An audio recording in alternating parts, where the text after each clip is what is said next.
evaluating and promoting children's development.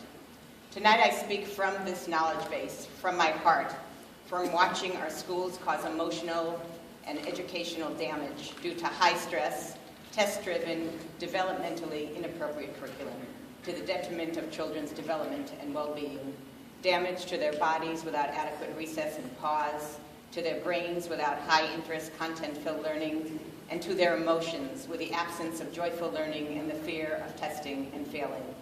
In my field of occupational therapy, learning is the occupation of students, and teaching is the occupation of teachers. Today in schools, the occupational hazards of our school system fall in the category of occupational abuse for both our teachers and our students. With no child left behind, what began as a well-motivated process to improve student learning has become an increasingly irrational high-stakes takeover. High-stakes testing and standardized testing to these tests are bringing out the worst in everyone. Everyone is stressed.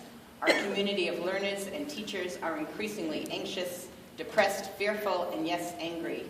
Angry about learning and teaching for the sole purpose of passing toxic, high-stakes tests designed to be unpassable by 2/3 of our students.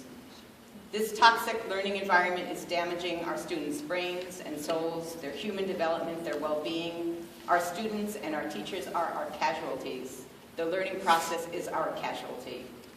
Too long ago, schools were the hub of joyous, creative, humanistic, connected, project-based learning. You love electronics or dinosaurs or Shakespeare or astronomy, go for it. Find your passions, discover.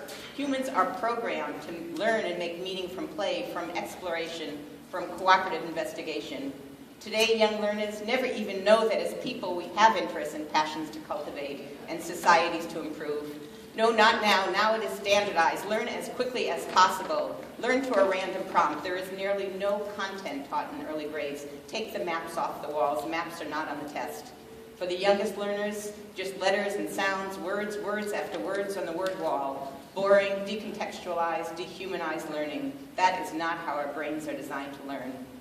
It is the school system, the school curriculum. It is on steroids. It disengages children from their childhood, from true learning, from being more deeply human. High-stakes testing, this crazy focus on testing, is destroying us, destroying the teaching profession, the trust in our teachers, the trust in our students, the trust in learning. So I trust you, board members. I trust you want to learn fully about the rapidly growing opt-out, refuse standardized testing movement. I hope that Highline School District moves quickly in this direction. I hope we get braver, and like Selma, we make history.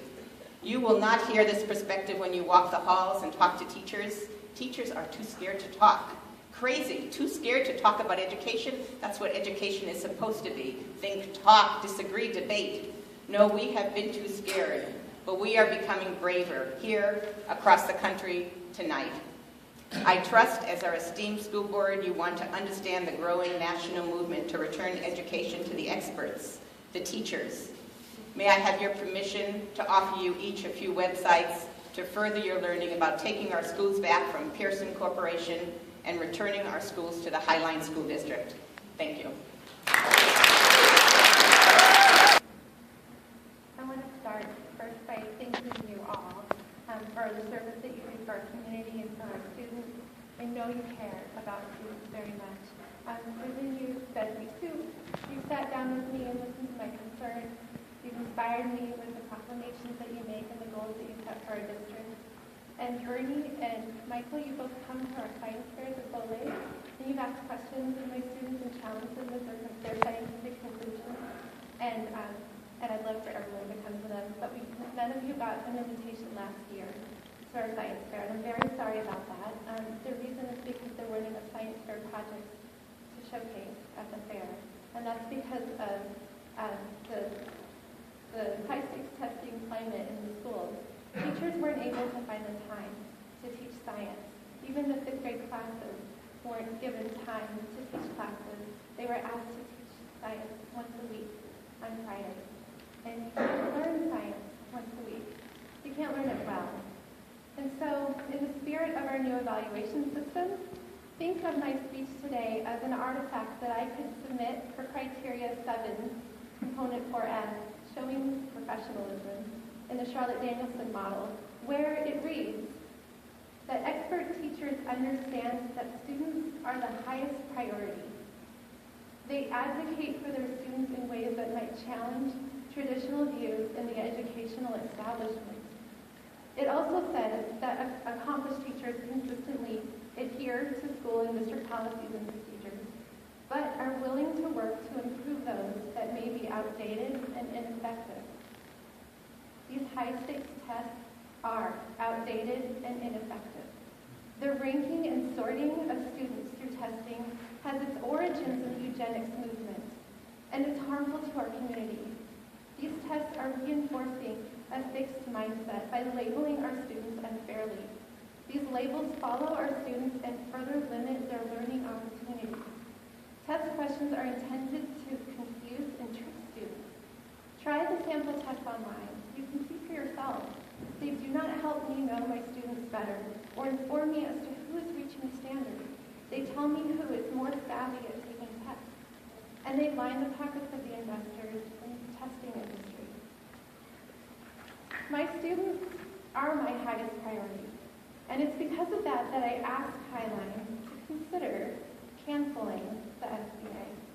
The SBA has not been proven in any way to be reliable or valid. In fact, it's very much the opposite.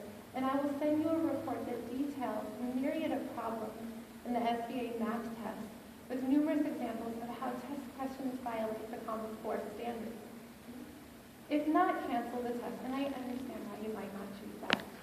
If not cancel the test, then follow the examples of other school districts and offer explanations to parents for how they can opt out or refuse high-stakes testing for their children. My parents trust me, and my students trust me. They trust that I will do what's best for them, and I object to abusing this trusting relationship by putting me in the position of promoting these tests over valuable learning. More importantly, I want you to realize that your hands are not tied by ESEA. We need to stand up and defend our kids. We need you to be our leaders.